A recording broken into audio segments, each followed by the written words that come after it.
तो हमने हमने जाना कि किशोर न्याय अधिनियम का सामान्य परिचय क्या है। वैश्विक स्तर पर किशोर न्याय अधिनियम के बढ़ते प्रभाव के चलते भारत में भी ऐसे ही एक अधिनियम को बनाए जाने की बात उठी, और ये अधिनियम आज हमारे सामने है। हम बात कर रहे थे विधि से संघर्षरत बालक या विधि का उल्लंघन करने वाले बालक। आप ये परिभाषा देख पाएंगे अधिनियम की धारा 213 के अंतर्गत, जिसमें कहा जा रहा है। पहले तो आपको ये पता होना चाहिए किशोर न्याय अधिनियम 18 वर्ष से कम उम्र के बालकों से डील करता है, और यहाँ पर बालक से अभिप्राय बालक और बालिकाएं दोनों से है।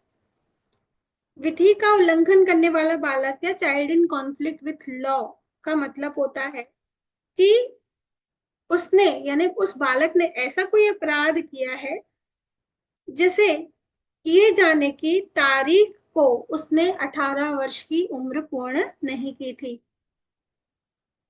तो CICL यानी child in conflict with law, विधि का उल्लंघन करने वाला बालक वो बालक है जिसके बारे में यह भी कथन है या ऐसा पाया गया है कि उसने ऐसा अपराध किया है, और उस अपराध को किए जाने की तारीख को वो उसने 18 वर्ष की आयु पूर्ण नहीं की थी। यानी ओवरऑल ये डेफिनेशन एज को पॉइंट आउट करते हुए दी गई है। ठीक। दूसरी डेफिनेशन आप इसमें पाएंगे देख रेख और संरक्षण की आवश्यकता वाला बालक, अर्थात ऐसा बालक जिसको की देख रेख की आवश्यकता है, संरक्षण की आवश्यकता है। क्यों किसी बच्चे को देख रेख की और संरक्षण की आवश्यकता होगी? ऑब्वियसली किसी ऐसे बालक को जो अपने परिवार के साथ नहीं है। क्यों परिवार के साथ नहीं है? बहुत सारे कारण हो सकते हैं, बहुत सारी परिस्थितियां हो सकती हैं, जिसमें आप पाएंगे कि धारा 2 उपखंड 14 के अंतर्गत उन परिस्थितियों के बारे में बताया गया है जिसके कारण कोई बच्चा देख रेख और संरक्षण की आवश्यकता वाला हो सकता है। और आप पाएंगे कि ऐसी 12 अलग अलग परिस्थितियां हो सकती हैं जिनके कारण किसी बालक को देखरेख और संरक्षण की आवश्यकता हो सकती है। मैं शॉर्ट में कुछ पॉइंट्स आपको बताना चाहूंगी। जैसे किसी बालक का निश्चित निवास नहीं है, जीवन निर्वाह का कोई साधन नहीं है, श्रम विधियों का उल्लंघन करते हुए भीख मांगते हुए जिस बालक को पाया गया हो, जिसका शोषण किया गया हो, दुर्व्यवहार उपेक्षा की गई हो। ठीक। ऐसे बालक को मारने, क्षति पहुंचाने, उसका शोषण करने या दुर्व्यवहार करने की धमकी दी गई हो या ऐसी संभावना हो, किसी अन्य बालक का या बालकों का वध किया गया हो, उसके साथ दुर्व्यवहार किया गया हो, उसकी उपेक्षा या शोषण किया गया हो, जो बालक मानसिक रूप से बीमार है, शारीरिक रूप से असुविधा में है, या किसी ऐसे रोग से पीड़ित है जिसका इलाज नहीं हो सकता, और ऐसे में वो भी तब जबकि उस बालक के की देखभाल करने वाला कोई माता पिता संरक्षक ना हो, या यदि है भी तो ऐसा करने में असमर्थ है। जिस बालक के पास कोई संरक्षण है, माता पिता है, यहाँ पर ये परिस्थिति नोट करने वाली है, लेकिन ऐसे माता पिता या संरक्षक यदि स्वयं को असमर्थ पाते हैं तो बोर्ड या समिति के सामने ये बात यदि आकर के वो कहते हैं कि उनका ये बालक तो है या बालिका तो है जो कि 18 वर्ष से कम उम्र की है या कम उम्र का है, लेकिन वो उस बालक की देखरेख और संरक्षण नहीं कर सकते हैं। ये भी परिस्थिति आती है धारा 2 उपधारा 14 उपखंड 5 के अंतर्गत। या जिस बालक के माता पिता नहीं है, हो सकता है कोई और परिवारजन हो, चाचा चाची ताऊ ताई मामा मामी, लेकिन ऐसी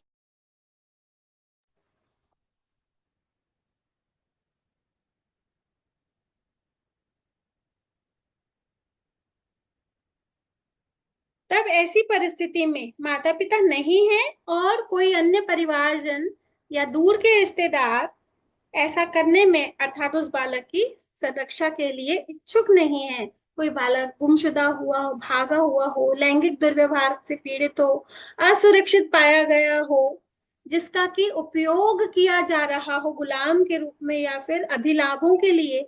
ऐसा आप बहुत सारे, जैसे आपने मूवीज भी देखी होंगी या अपने अपने आसपास ऐसे कुछ किस्से कहानियां सुन रखे होंगे, जहां ये आपने सुना हो कि किसी बालक का जिस काम के लिए ले जाया गया वो काम न करवा करके आ, घरेलू कार्यों में या अन्य कार्यों में संलग्न कर दिया गया हो। ठीक। किसी भी सिविल उपद्रव या प्राकृतिक आपदा से यदि कोई बालक पीड़ित हो, बहुत सारी ऐसी प्राकृतिक आपदाएं हम अपने सामने रिसेंटली होते हुए इसके साक्षी हैं, जिसके कारण बहुत सारे परिवार जन जो है अलग अलग स्थानों पे, पिछले 2 वर्ष के पूर्व की अगर मैं आपको बात बताऊं तो केरल में आपदा के कारण हाल ही में, आप यदि आज मौसम की इस कहना चाहिए अत्याचार के परिणाम स्वरूप जो लोग बेघर होते हैं, उनकी अगर किस्से कहानियां देखते सुनते हैं तो भी आपको ये पता चलता है। लेट मी ट्राई वंस मोर।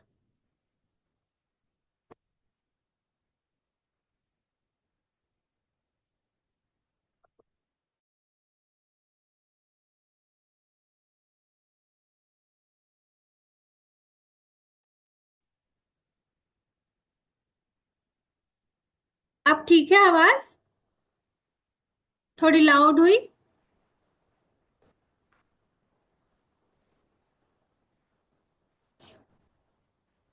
ओके।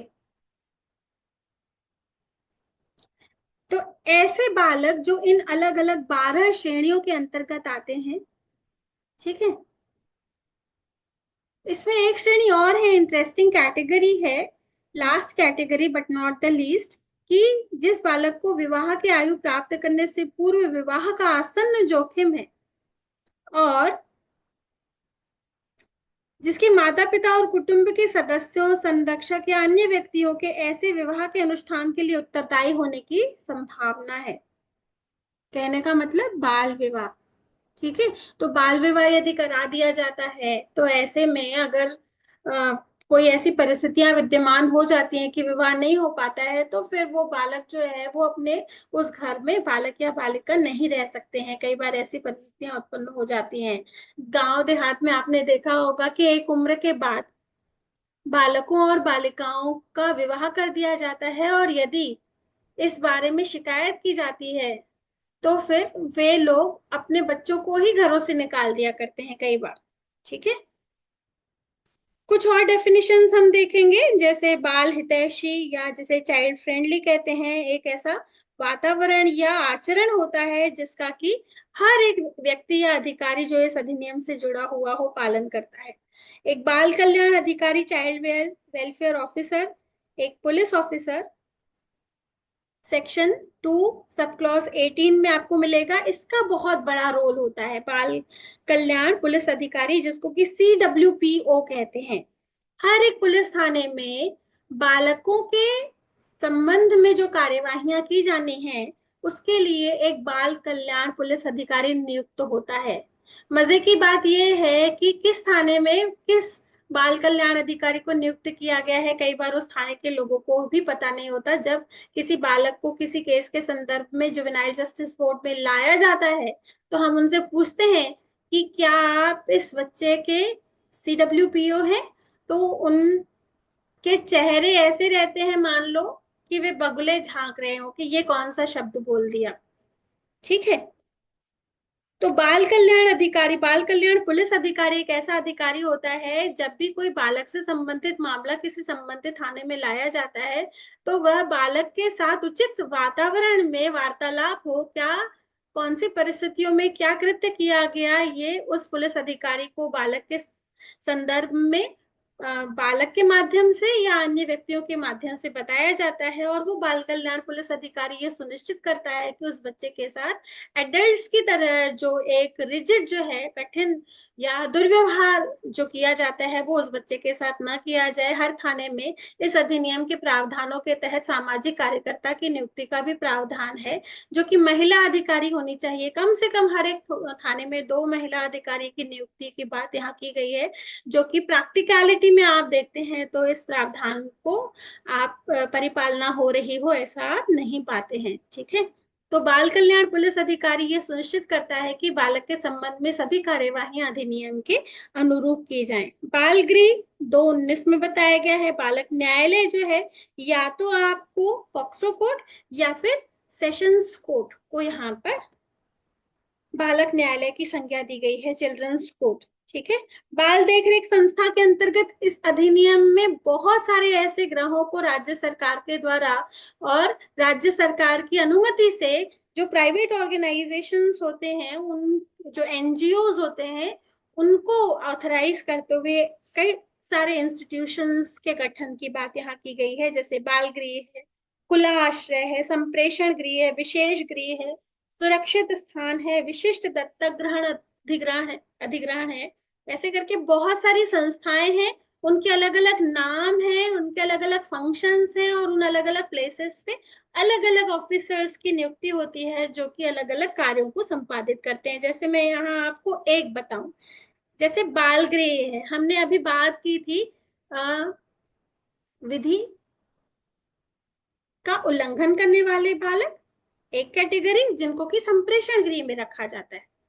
दूसरी कैटेगरी की हमने बात की थी कि देखरेख और संरक्षण की आवश्यकता वाले बालक, ऐसे बालक जिनको देखरेख और संरक्षण की आवश्यकता है, जो अलग अलग 12 खंड हमने देखे कि क्यों किसी बालक को देखरेख और संरक्षण की आवश्यकता हो सकती है। तो ऐसे बालकों को जिनको देखरेख और संरक्षण की आवश्यकता होती है, बाल गृहों में रखा जाता है। और बाल गृहों में समुचित व्यवस्था के लिए अधीक्षक होते हैं, काउंसलर्स होते हैं, कुक होते हैं। ठीक है, और बालकों की सिक्योरिटी ऑफिसर्स होते हैं, वहां पर परिवीक्षा अधिकारी होते हैं। तो इन सब के अलग अलग काम है। टाइम टू टाइम बच्चों का शेड्यूल बना हुआ होता है, सुबह उठना है, योगा कराना है, ये सुनिश्चित करना है कि बालकों को तीनों टाइम का भोजन जो है उचित रीति से साफ सुथरा, और एक्ट में आप पाएंगे कि बाकायदा लिखा हुआ है कि किस दिन क्या भोजन बनेगा, और उसकी व्यवस्था जो है राज्य सरकार करती ही है। उसके अनुरूप ये सारी व्यवस्थाएं संचालित हो रही है या नहीं, ये सुनिश्चित करना उस बाल गृह के अधीक्षक का काम होता है। प्रोबेशन ऑफिसर बालक से संबंधित समस्त लिखित कार्यवाहियों को, उसमें से एक काम है उसकी एक सामाजिक रिपोर्ट तैयार करना, और बालक के संबंध में सभी जो जितने भी उसके परिचित हैं उनकी जानकारी इकट्ठा करना, ताकि कल को यदि कभी जरूरत पड़े तो उन लोगों से संपर्क किया जा सके। ठीक, ऐसे ही विशेष गृह और सुरक्षित स्थान भी अलग अलग ऐसे दो जगहें हैं जिनको कि एक्ट के अनुसार कब कौन सा यूज करना है, किस बालक को कौन सी परिस्थिति में किस गृह में भेजना है, ये डिटेल में आगे इस एक्ट में दिया गया है। तो ये बहुत सारे गृह हैं जो इस एक्ट के तहत जो है वो बनाए गए हैं। इसमें एक शारीरिक दंड का आपको एक डेफिनेशन मिलेगा जिसे कॉर्पोरल पनिशमेंट कहते हैं। पहले हम कहा करते थे ना कि बच्चों को मार पीट के सीधा किया जाता था, बिना मारे पीटे परिवार में ही बच्चों की सुबह नहीं हुआ करती थी। लेकिन अब देखिए इस एक्ट ने ये एक कदम उठाया है कि बच्चों के ऊपर हाथ नहीं उठा सकते। ठीक है, शारीरिक दंड जो है किसी व्यक्ति के द्वारा अगर दिया जाता है, चाहे यहाँ पर थोड़ी परिभाषा इस तरह की मिलेगी कि नॉर्मल से थोड़ा सा डेविएशन है इसमें। कैसा डेविएशन है कि जब किसी बालक को कोई शारीरिक दंड दिया जाता है तो उसका अभिप्राय यह है कि किसी अपराध के प्रतिशोध के रूप में बालक को अनुशासित करने, नंबर वन। नंबर टू, सुधारने के दृष्टिकोण से। मान लो प्रिंसिपल ने दो डंडियां मारी, तो आज के बच्चे सहते हैं क्या? तो किशोर न्याय बोर्ड में पिछले वर्ष एक ऐसा मामला आया था जिसमें कि एक प्रिंसिपल ने बच्चों को पनिश किया। अब पनिशमेंट जो थी वो एक सिंपल पनिशमेंट थी जैसे कि स्कूल्स में दी जाती है, लेकिन उन बच्चों ने एक ऐसी हरकत की जो कि अधिनियम के को अट्रैक्ट करती है। यानी एक ऐसा कृत्य था जो कि आपराधिक श्रेणी में आता था। केस पंजीबद्ध हुआ जब बच्चों को समझा बुझा करके रियलाइज कराया गया काउंसलर्स के माध्यम से, तब उन्होंने प्रिंसिपल से माफी मांगी। आगे ऐसा कृत्य न करने के लिए वो प्रतिबद्ध हुए, तब मामला जो है वो खारिज हुआ था। ठीक, फिर एक डेफिनेशन मैं आपको बताना चाहूंगी, इसमें एक फॉस्टर केयर और फॉस्टर फैमिली की डेफिनेशन आपको मिलेगी सेक्शन 2 क्लॉज 29 और 2 क्लॉज 30 में। अब इसका कॉन्सेप्ट मैं आपको प्रैक्टिकली, अगर आप इस एक्ट में पढ़ेंगे तो शायद वैसा ना समझ में आए, प्रैक्टिकलिटी में ये कैसे काम करता है वो मैं आपको बताना चाहूंगी। आपने जनरली सुना होगा कि जिन माता पिता को बच्चों की आवश्यकता है, अगर उनको बच्चे खुद के नहीं होते हैं तो वो गोद ले सकते हैं। लेकिन जब गोद लेने की बात आती है तो ऑब्वियस सी बात है, छोटे बच्चों को कोई भी गोद लेना चाहेगा। ये एक्ट ऐसी फैसिलिटी प्रोवाइड करता है कि किसी भी उम्र के बच्चों को, यानी जो 18 से कम हो, अब वो 12 साल के भी हो सकते हैं, 14 साल के भी हो सकते हैं, 16 साल के भी हो सकते हैं, जो कि बाल गृहों में निवास कर रहे हो। अब बाल गृहों में कौन से बालक निवास करते हैं? जिनको देखरेख और संरक्षण की आवश्यकता है। ठीक। तो जो देखरेख और संरक्षण की आवश्यकता वाले बालक हैं, जो बाल गृहों में निवास करते हैं, अगर कोई माता पिता चाहते हैं कि उनके जीवन में बच्चों के रूप में किलकारी आए, उनके जीवन में हरियाली आए बच्चों के रूप में, तो वो बड़े बच्चों को भी फॉस्टर केयर के रूप में अपने घरों में ला सकते हैं। इसके लिए बाल कल्याण अधिकारी होते हैं और उनके माध्यम से एक पूरा एक प्रोसीजर होता है। उस प्रोसीजर को फॉलो करते हुए पहले तो 6 मंथ अंडर ऑब्जर्वेशन रखा जाता है। बालकों का व्यवहार उस परिवार के प्रति कैसा है, वो स्वीकार कर पाया या नहीं।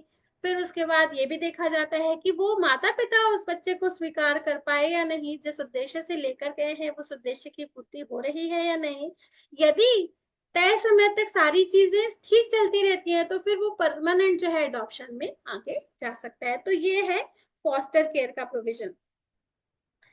ऐसे ही ग्रुप फॉस्टर केयर भी होती है। आपने मिस्टर इंडिया मूवी देखी होगी, जिसमें अनिल कुमार का रोल जो है वो एक ऐसे पिता का था जो बहुत सारे बच्चों को अपने साथ रखता था और उनको वैसी ही सुविधाएं, परिवार का सुख देता था जो कि उन्हें मिलना चाहिए। स्कूलिंग भी हो रही है, केयर भी हो रहा है, इमोशनल डेवलपमेंट भी हो रहा है, सारी चीजें हैं। तो ये ग्रुप फॉस्टर केयर का यहाँ पर प्रोविजन दिया गया है। अब सबसे इंपॉर्टेंट चीज जो आपको पता होनी चाहिए जेजे एक्ट के बारे में, वो है इस अधिनियम के तहत भिन्न भिन्न प्रकार के अपराधों की श्रेणियां।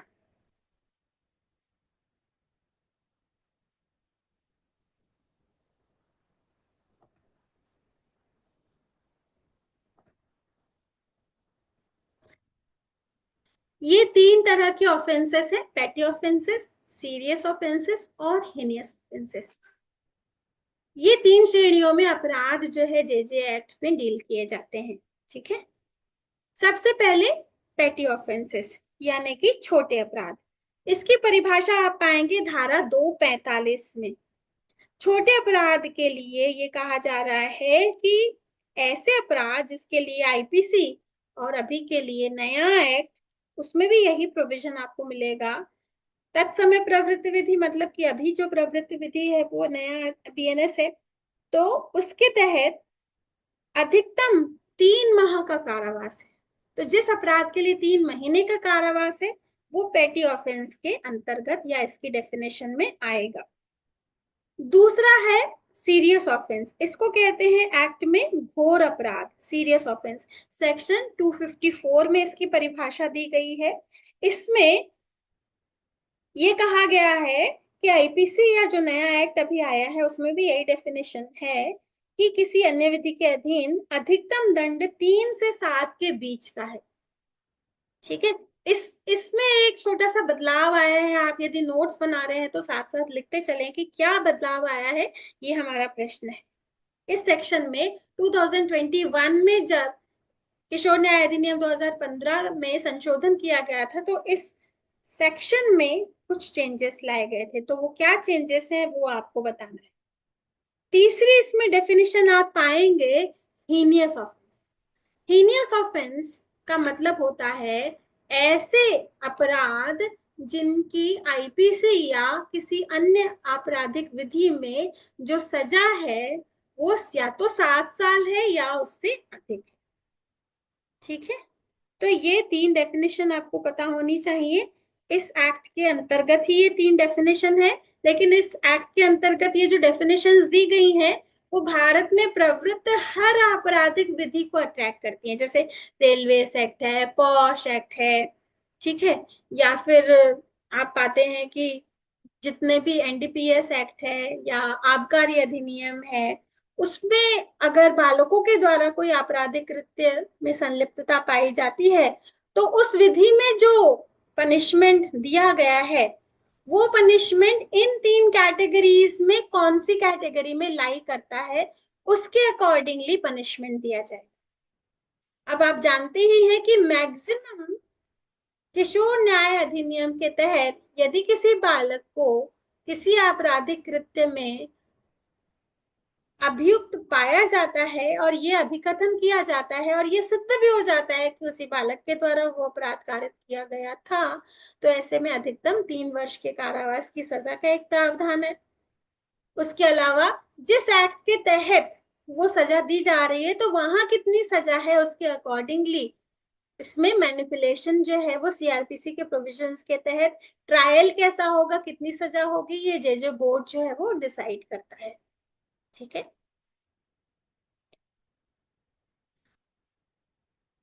अब हम बात करेंगे इस एक्ट में दो अलग अलग संस्थाएं हैं उनके संबंध में।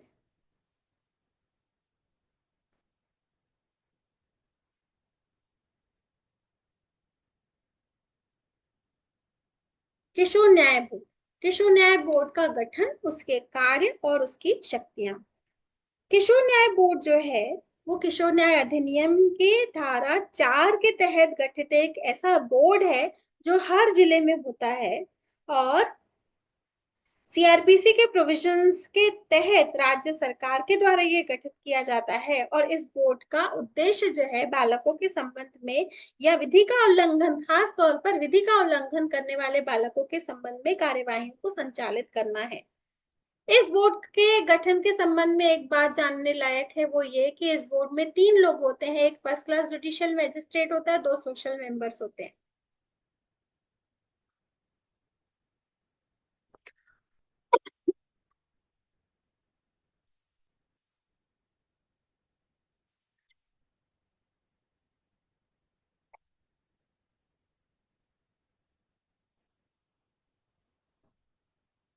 ये 3 लोग मिलकर के किशोर न्याय बोर्ड का गठन करते हैं, यानी 3 सदस्यों के कोरम को पूरा करने के बाद ही कोई बोर्ड की बैठक होती है और उस बोर्ड में, उस बैठक में लिए गए निर्णयों को आगे उस बालक के संबंध में कार्य रूप में परिणत किया जाता है। ठीक है, और इस बोर्ड के सिटिंग जितने भी लोग हैं, मतलब फर्स्ट क्लास जुडिशियल मैजिस्ट्रेट जो है उनको प्रधान मैजिस्ट्रेट कहा जाता है और जो 2 अलग मेंबर्स होते हैं उनको सामाजिक कार्यकर्ता कहा जाता है। तो ये sitting first class judicial magistrates होते हैं, यानी इनकी जो शक्तियां होती हैं जब वो बैठते हैं बोर्ड में तो प्रथम वर्ग न्यायिक मजिस्ट्रेट या महानगर मजिस्ट्रेट की शक्तियां सीआरपीसी उनको देती है। तो किसी भी सदस्य को कब किस परिस्थिति में नियुक्त किया जाएगा, उसकी नियुक्ति के लिए क्या न्यूनतम अर्हताएं हैं, कब कोई सदस्य की नियुक्ति के रूप में व्यक्ति पात्र होगा या नहीं होगा, कितने साल के लिए ये टेन्योर होता है, ये सारी चीजें आपको यहाँ पर पढ़ने के लिए मिलती हैं। बोर्ड की अगर शक्तियों की बात करें तो किशोर न्याय बोर्ड बालक के संबंध में सभी कार्यवाहियां करने के लिए उत्तरदायी है। ये सुनिश्चित करना कि हर कार्यवाही में बालक, माता पिता और संरक्षक की सहभागिता हो। जब भी कोई कार्यवाही बच्चों के संबंध में की जाए, चाहे बालक को, यहाँ पर एक ये भी शब्द है, यहाँ पर मैं आपको बताना चाहूंगी शब्दावली ऐसी उपयोग में लाई जाती है जो बालकों के हित में है ये पता चले। तो इसलिए यहाँ ये भी प्रोविजन है कि जब भी आप किशोर न्याय बोर्ड में किसी कार्यवाही के संबंध में वकील के रूप में जाएं तो सिविल यूनिफॉर्म में जाएं। यदि कोई पुलिस वाला भी बोर्ड में उपस्थित होता है तो ये कहा जाता है कि आप सिविल यूनिफॉर्म में हैं, क्योंकि बच्चे अगर पुलिस यूनिफॉर्म में किसी पुलिस अधिकारी को देखेंगे तो उनके उनकी मनःस्थिति अलग होगी, किसी वकील को वकील के ड्रेस में देखेंगे तो उनकी मनःस्थिति अलग होगी। और ऐसे ही जो बोर्ड बैठता है तो बोर्ड में जो फर्स्ट क्लास जुडिशियल मैजिस्ट्रेट होते हैं वो भी सिविल ड्रेस में वहां जिस दिन बोर्ड की बैठकें होती हैं उपस्थित होते हैं। तो बालकों के मन पर विपरीत प्रभाव न पड़े इस बात को सुनिश्चित किया जाता है सबसे पहले, जो देखने वाली चीजें हैं उनको कंट्रोल करके। दूसरा, बालक की सहभागिता हर कार्यवाही में होगी, बालक के माता पिता की सहभागिता हर कार्यवाही में होगी। गिरफ्तारी शब्द का उपयोग न करना, इसके बजाय संरक्षण शब्द का इस्तेमाल करना।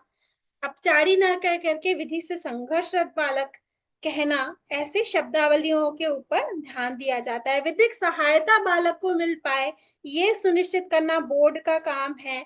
यदि बालक जिस भाषा का इस्तेमाल कर रहा है, जो भाषा वो बोल रहा है, यदि बोर्ड नहीं समझ पाता तो उसके लिए अनुवादक उपस्थित कराना। ऐसे बहुत सारे कार्य हैं जो कि बोर्ड संचालित करता है। दूसरी इसमें सबसे बड़ी संस्था होती है बाल कल्याण समिति, चाइल्ड वेलफेयर कमेटी जिसे कहते हैं। चाइल्ड, जैसे कि किशोर न्याय बोर्ड विधि से संघर्षरत बालकों के साथ कार्य करता है, वैसे ही जो बाल कल्याण समिति होती है वो देख रेख और संरक्षण की आवश्यकता वाले बालकों के लिए गठित की जाती है।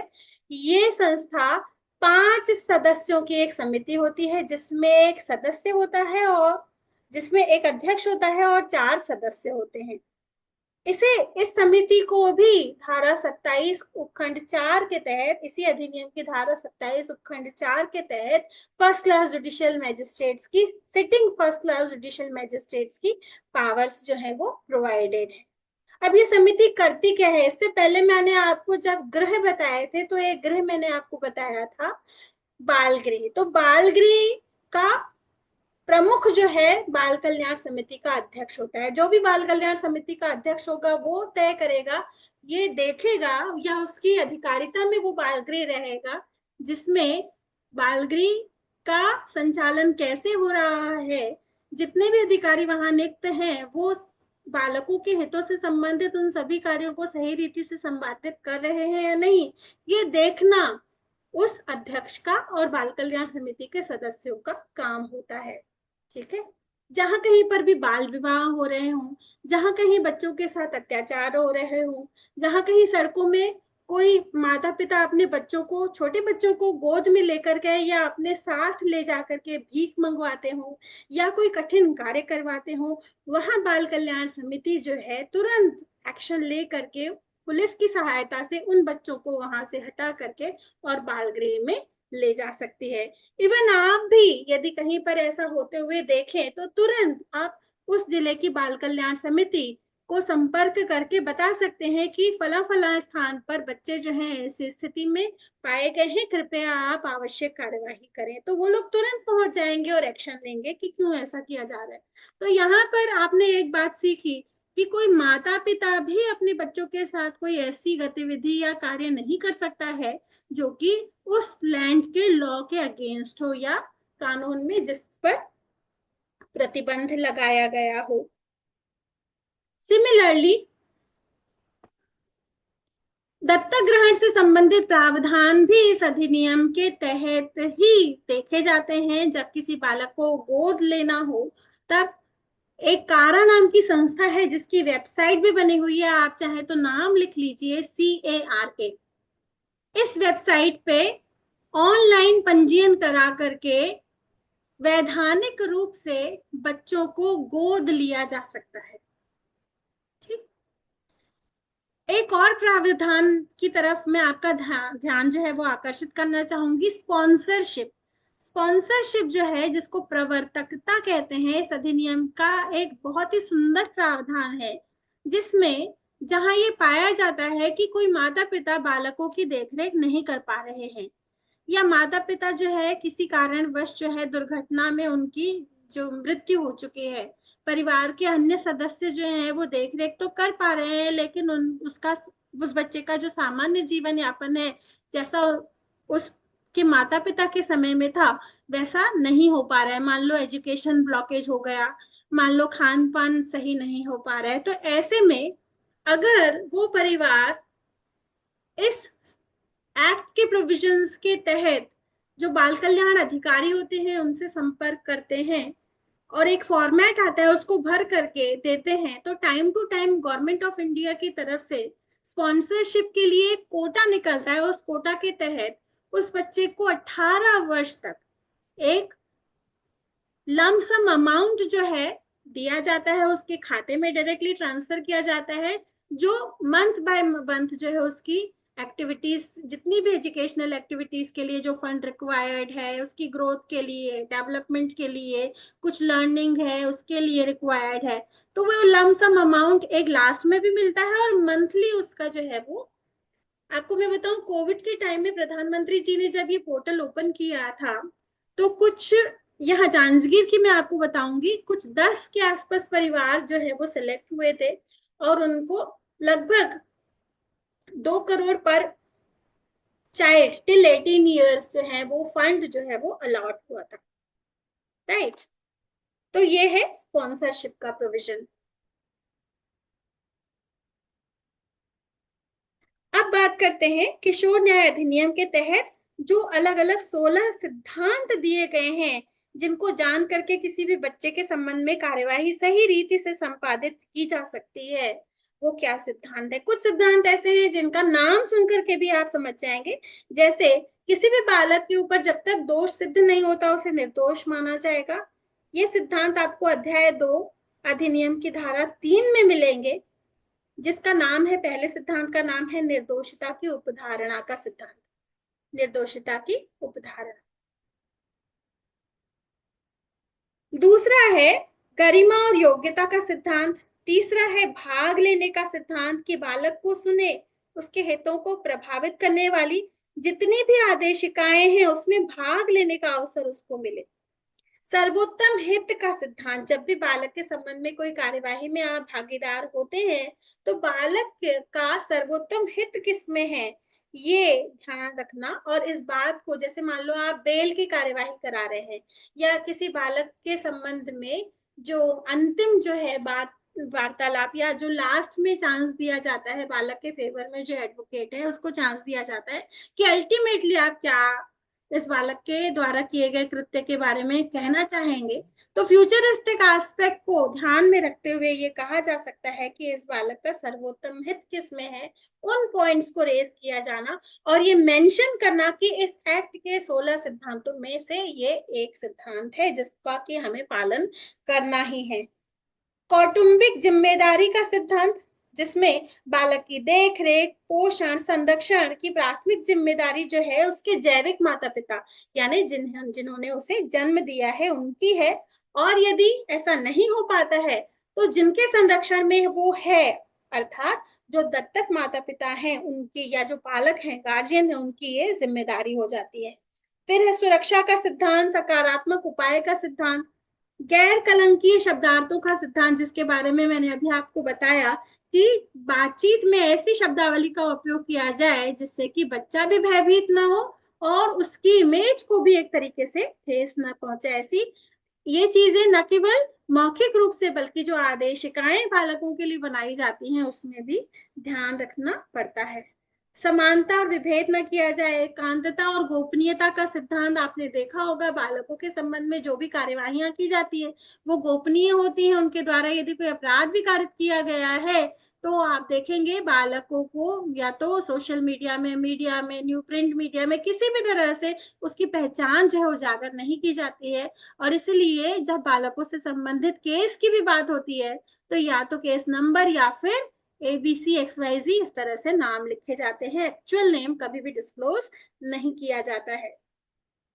यदि ऐसा किया भी जाता है तो इस एक्ट में इसके लिए पनिशेबल प्रोविजन भी है, ये भी आपको पता होना चाहिए। नए सिरे से शुरुआत करने का सिद्धांत और प्राकृतिक न्याय का सिद्धांत, मैंने आपको कुछ इंपॉर्टेंट यहाँ पर प्रिंसिपल्स बताए हैं, लगभग सारे ही बताए हैं। नए सिरे से शुरुआत करने का सिद्धांत, कि कभी भी किसी बालक के द्वारा कोई आपराधिक कृत्य हो भी गया है, मान लीजिए वो प्रूव भी हो जाता है, मान लीजिए वो सजा भी भुगत लेता है, तो क्या अब उसको समाज में रहने का, जीने का अधिकार नहीं है? नहीं, ऐसा नहीं होता। हर व्यक्ति को जीवन का अधिकार है, हर व्यक्ति को नए सिरे से शुरुआत करने का अधिकार है, और इसीलिए ये सिद्धांत यहाँ पर शामिल किया गया है। अब हम जानते हैं कि एक वकील के रूप में आप क्या भूमिका अदा कर सकते हैं किसी बच्चे के संबंध में, उसके हित के लिए अगर आप बात करते हैं। तो जब भी ये देखा गया है, अधिकांश रूप में हम अपने बोर्ड की ही आपसे बात करेंगे, कि जब भी कोई एडवोकेट्स किसी बालक के संबंध में कोई कार्यवाहियां करने के लिए उपस्थित होते थे, चाहे वो बेल से रिलेटेड प्रोविजन हो, चाहे अंतिम तर्क यदि की बात होती हो, तो वो केवल एक ही बिंदु, अधिक से अधिक दो बिंदु ही रख पाते थे, अधिक बिंदु नहीं रख पाते थे कि जिससे कि उस बच्चे के फेवर में जजमेंट जाए। या तो वो ये कहते थे कि पढ़ने लिखने वाला बालक है, इसकी पढ़ाई जो है वो अवरुद्ध हो जाएगी, या ये पॉइंट रेज किया जाता था कि इसकी तबीयत जो है वो ठीक नहीं रहती है। तो कई बार कोर्ट्स के द्वारा ये intimation different different case laws के माध्यम से माननीय उच्चतम न्यायालय के द्वारा भी ये इंटीमेशन दिया गया है कि किसी भी बालक को मनमाने तरीके से किसी भी मानसिक स्वास्थ्य के संस्थान में नहीं भेजा जा सकता, जिससे इससे उसकी स्वास्थ्य दशा जो है, यदि वो सामान्य बालक है तो वो सामान्य ना हो आगे चलकर, ऐसा हो सकता है क्योंकि वहां पर उसके माता पिता उपस्थित नहीं है, उसके गार्जियन उपस्थित नहीं है। वो किन लोगों के संरक्षण में हो, संस्थान के लोगों के संरक्षण में, और हो सकता है कि वहां पर उसकी उचित देखरेख सुरक्षा संरक्षा ना की जाती हो। नंबर 1। दूसरा, किसी भी बालक के लिए केवल उसकी शिक्षा अवरुद्ध हो रही है ये बचाव का तर्क नहीं होना चाहिए मात्र। बचाव के कई सारे तर्क होने चाहिए, उसमें से मैं आपको पॉइंट वाइज अगर गिनाऊं तो बहुत सारे होंगे, पर फिर भी अभी के लिए ये जरूर जान लीजिए कि उस बच्चे का विकास अवरुद्ध हो रहा है। उस संस्थान में रह करके वो अन्य बच्चों के साथ जो ऑलरेडी हो सकता है बहुत समय से उस इंस्टीट्यूशन में संप्रेषण गृह में मौजूद है, तो उनकी मानसिकता का प्रभाव जो है उस नए एंटर हुए बच्चे पे पड़ सकता है। वो बच्चा जो है शारीरिक रूप से यदि वो स्वस्थ भी गया हो तो हो सकता है उसका उसका जो स्वास्थ्य है वो वहां पर बिगड़ जाए। अपनी फैमिली से डिस्कनेक्ट होने के कारण वो एक इमोशनल गैप जो है उसको आघात पहुंचा सकता है, ऐसा आघात, ऐसा मानसिक आघात जो हो सकता है कि फर्दर बहुत अच्छी तरह से क्योरेबल ना हो। ठीक है। टाइम टू टाइम बच्चों से मिलने की वहां पर फैसिलिटी रहती है, पर पेरेंट्स जो है इतने सारे वहां ऑब्स्टेकल्स रहते हैं जिनके कारण नहीं मिल पाते हैं, जिससे बच्चा वंचित महसूस करता है।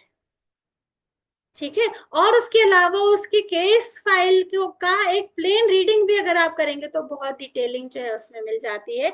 ये सारे पॉइंट्स जो है वो जरूर रखने चाहिए। अलग अलग केस लॉज के माध्यम से भी ये बात जो है वो सामने निकल करके आई है कि बच्चों के संबंध में कोई भी बालक क्यों किसी अनलॉफुल एक्टिविटी में इन्वॉल्व होता है, ये रीजन अगर जान लिया तो उसके बचाव को भी बेहतर तरीके से जाना और समझा जा सकता है। एक मैं आपके साथ ये शेयर करना चाहूंगी कि मीटिंग फिर से बंद हो सकती है।